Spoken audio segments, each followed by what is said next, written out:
Ang gabi ay mabilis na lumatag sa mga gusali.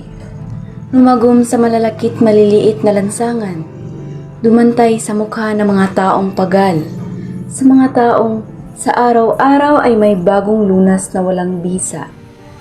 Ngunit ang gabi ay waring maninipis na sutla lamang ng dilim na walang lawak mula sa lupa hanggang sa mga unang palapag ng mga gusali. Ang gabi ay uko lamang sa dilim sa kalangitan, sapagkat ang gabi sa kalupaan ay hinahamig lamang ng mabangis na liwanag ng mga ilaw. Ang gabi ay hindi napapansin ng 12 taong gulang na si Adong. Ang gabi ay tulad lamang ng pagiging quiapo ng puok na iyon. Kay Adong, ang gabi naroroon, hindi dahil sa may layunin sa pagiging naroon, kundi dahil sa naroroon. Katulad ng quiapo. Sa walang muwang na isipan ni Adong, walang kabuluhan sa kaniya kung naroon man o wala ang gabi at ang quiapo. Kung ilang hanay ang mga pulubing naroroon at mga nagtitinda ng tiket sa suwipestek, ng kandila, ng kung ano-anong ugat ng punong kahoy at halaman. At sa mga hanay na iyon ay nakatunghay ang simbahan, naaawa, nahahabag, at nakatingala naman ang mga nasa hanay na iyon, kabilang si Adong. Hindi sa simbahan kundi sa mga taong may puso pa upang dumukot sa bulsa at maglaglag ng 5 o 10 sa maruruming palad. Mapapaiyak na si Adong. Ang tingin niya tuloy sa mga ilaw dagitab ay parang mga piraso ng apoy na ikinakalat sa kalawakan. Kanina pa siyang tanghani sa loob ng marusing na bakuran ng simbahan.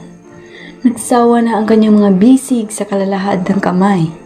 Ngunit ang mga sintimong kumakalansing sa kanyang bulsa ay wala pang tunog ng katuwaan. Bagkus ang naroon ay bahaw na tunog ng babala.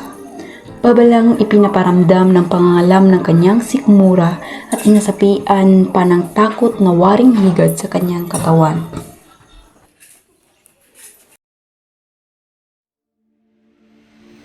Mama, Ali, palimos na po. Ang maraming mukhang nagdaraanan ay malalamig na parang bato. Ang imbay ng mga kamay ay hiwatig ng pagwawalang bahala. Ang hakbang ay nagpapahalata ng pagmamadali ng pag-iwas. 5 po lamang, Ali. Hindi pa po ako nananghali. Pinaghanap buhay yan ang mga magulang mo para may sugal. Kung may pumapansin man sa panawagan ni Adong, ang nakikita naman niya ay irap, pandidiri, pagkasuklam.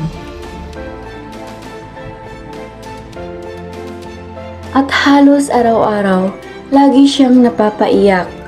Hindi lamang niya ipinahalata kay Aling Ibeng, ni kanino man sa naroroong nagpapalimos. Alam niyang hindi maiwasan ang paghingi sa kanya nito ng piso. Sa lahat, walang bawas. Hindak na tinig ni Bruno. Ang mga mata nito'y nanlilisik kapag nagpatumpik-tumpik siya sa pagbibigay. At ang mga kamay ni Adong ay nanginginig pa habang inilalagay niya sa masakim na palad ni Bruno ang salapi. Mga sintimong matagal ding kumalansing sa kanyang bulsa, ngunit kailanman ay hindi nakarating sa kanyang bituka.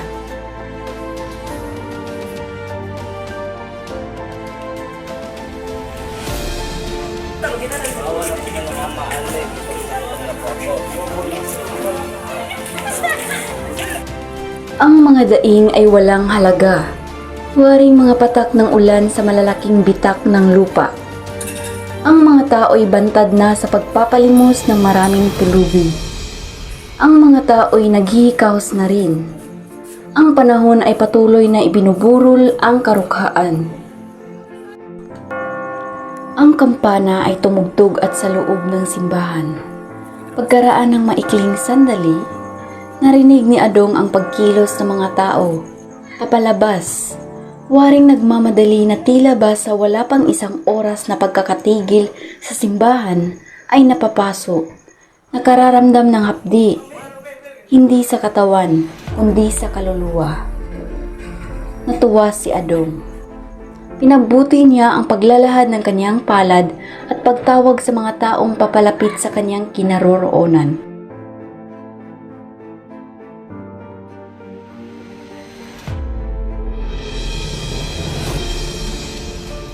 Ani Aling Ibeng na walang sino mang pinatutungkulan. Manapay para sa lahat ng maaaring makarinig. Biglang-bigla napawi ang katuwaan ni Adong. Nilagom ng kaniyang bituka ang nararamdamang gutom. Ang pangambang sumisigid sa kilabot sa kanyang mga laman at nagpatindig sa kanyang balahibo ay waring dinaklot at itinapon sa malayo ng isang mahiwagang kamay. Habang nagdaraanan sa kanyang harap ang tao, malamig, walang awa, walang pakiramdam. Nakadarama siya ng kung anong bagay na apoy sa kanyang butong at pangamba. Kung ilang araw na niyang nadarama iyon, at hanggang sa ngayon ay naroon pat waring umuuntag sa kanya na gumawa ng isang marahas na bagay.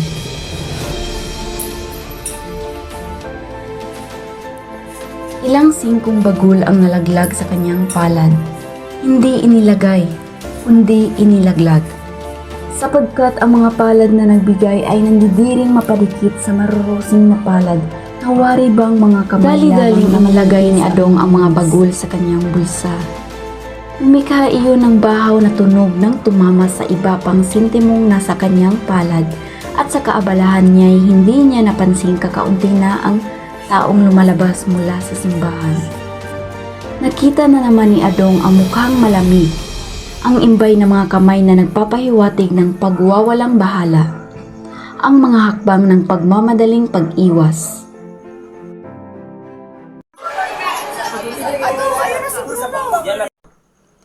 Narinig niyang wika ni Aling Ibeng. Tinanaw ni Adong ang inginuso sa kanya ni Aling Ibeng. Si Bruno nga, ang malapad na katawan, ang namumutok na mga bisig, ang maliit na ulong pinapangit ng suot na gura. Napadugot si Adong sa kanyang bulsa. Tinaman niya ang mga bagul, malamig, at ang lamig na iyon ay hindi nakasapat upang ang apoy na nararamdaman niya kanina pa ay mamamatay. Mahigpit niyang kinulong sa kanyang palad ang mga bagul.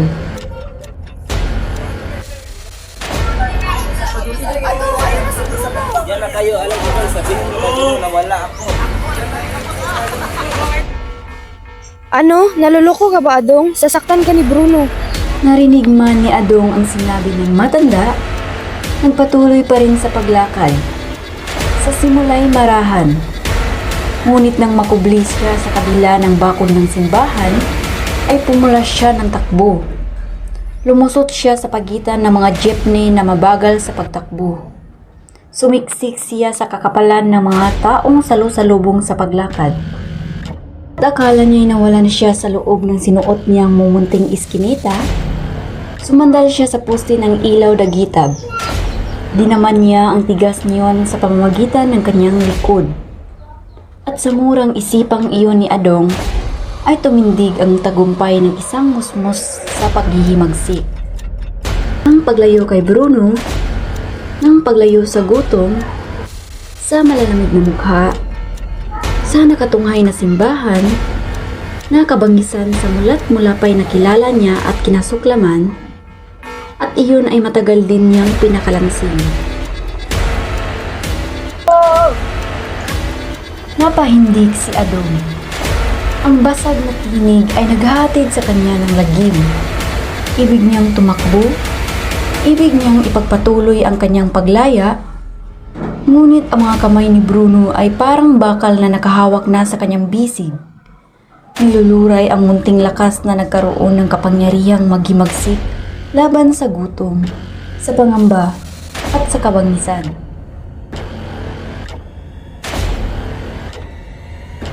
Isigaw ni Mama Maria. Ngunit hindi na niya muling narinig ang basag na tinig. Naramdaman na lamang niya ang malulupot na palad ni Bruno. Tulog siya. kolehiyo. At pagkaraan ng ilang sandali, hindi na niya naramdaman ang kabangisan sa kapataang biglang kumandong sa kanya. Sa kalagitnaan ng trahedya, ay may nakakitang madre sa kanya. Siya ay tinulungan at dinala sa bahay tambalan. At nung nalaman ng madre na gusto niya palang makapag-aral, ay tuluyan na nga siyang tinulungan nitong makapag-aral. Salamat po, sister, sa pag-aalaga sa akin. Kung wala kayo, baka nalilimos pa rin po ako ngayon. Salamat sa lahat. Walang anuman, Adong. Basta pagbubutihin mo ang pag-aaral mo. Dahil malapit ka nang makapagtapos sa kolehiyo. Opo, sister, papunta na po ako sa paaralan. At may nakapagsabi sa kanya na nakulong na si Adong dahil sa paggamit ng illegal na droga.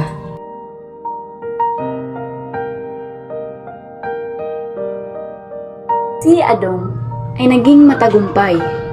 Siya ay isang pari na